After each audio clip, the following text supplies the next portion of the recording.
السلام عليكم ورحمة الله وبركاته. من يوميات نجوان ونور متوشي حبايب قلبي، تصلوا على سيدنا محمد عليه افضل الصلاة والسلام. كتير كتير هنعمل النهارده البامية.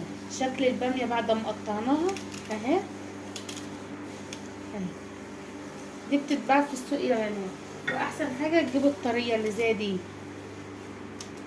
قطعناها اهي مع بعض وهنسيبها تتسلق براحتها اهي، ونقوم جايين مطبخينها مع بعض خطوة بخطوة. شايفين يا بنات؟ هي دي بقى اسمها انت كده سلقتيها، هتنزل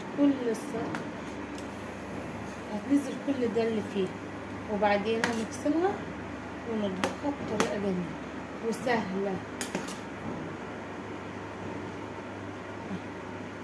تجيب اللي تحت فوق واللي فوق تحت عشان تبقى كلها شبه بعض. تمام؟ شايفين اهي كده ايه، طلعت كل اللي احنا عايزينه.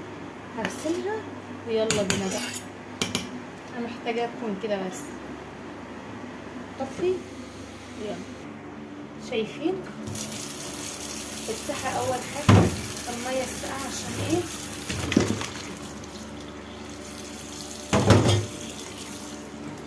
دي اللي احنا عايزين ننزله بقى.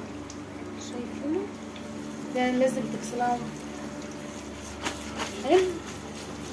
هكمل غسلها واوريكم في الاخر.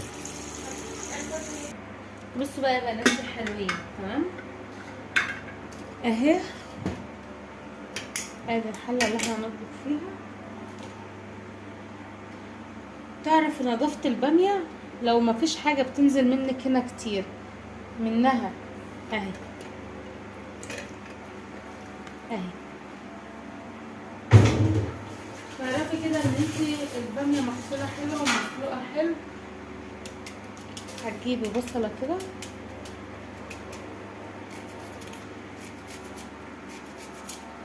انا بحبها بالطريقه دي، فكل واحد حر.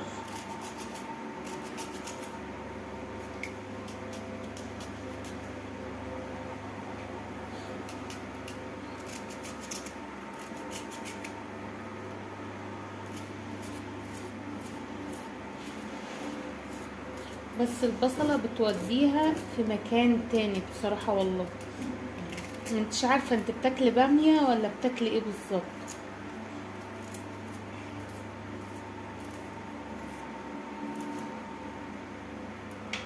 عايزه تجيبي بصله كبيره تحطيها، ده اختياري مش اجباري. عايزه تعملها من غير بصله برضو ده حاجه ترجعلي. ادي الملح، نحط البهارات بتاعتنا. مش هكتر شطه عشان معانا اطفال صغيره.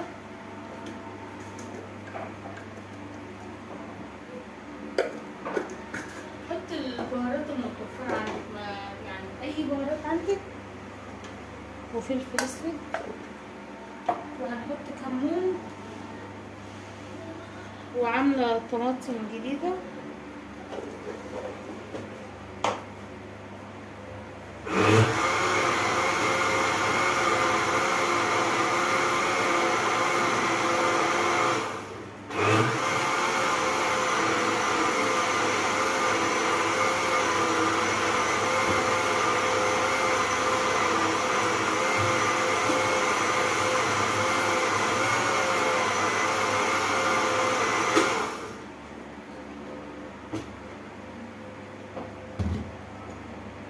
وقرن شطه سبايسي.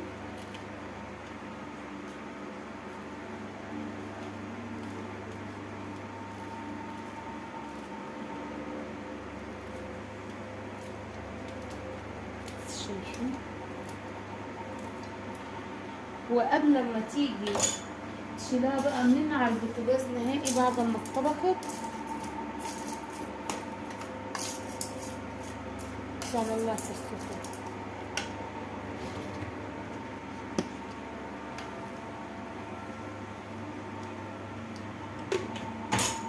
انا ما بحبهاش غير بالطريقه دي، فكل واحد بيطبخ حسب ما هو بيحب.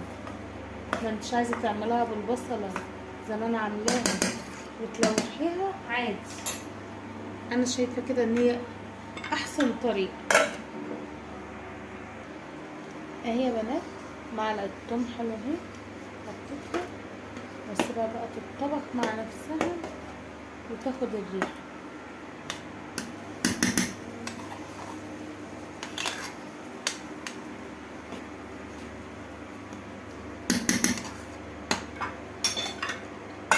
طبعا شايفين بعمل ايه؟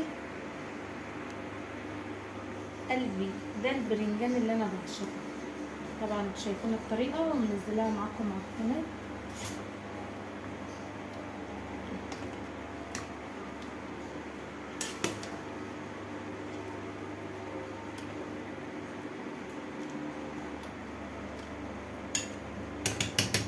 سيبهم بقى الاتنين يتظبطوا مع بعض ونشوف بقية مصالحهم. اهي يا بنات انا هسيبها بقى تتطبخ براحتها خالص، واشوف وشكم على غير فيديو تاني. متنسوش الاشتراك في القناه وتفعيل الجرس عشان يوصلكم كل جديد من يومياتنا جوانا نور. وربنا يصلح ما بين ايدينا وايديكم، والصوره النهائيه اوريها لكم في الاخر.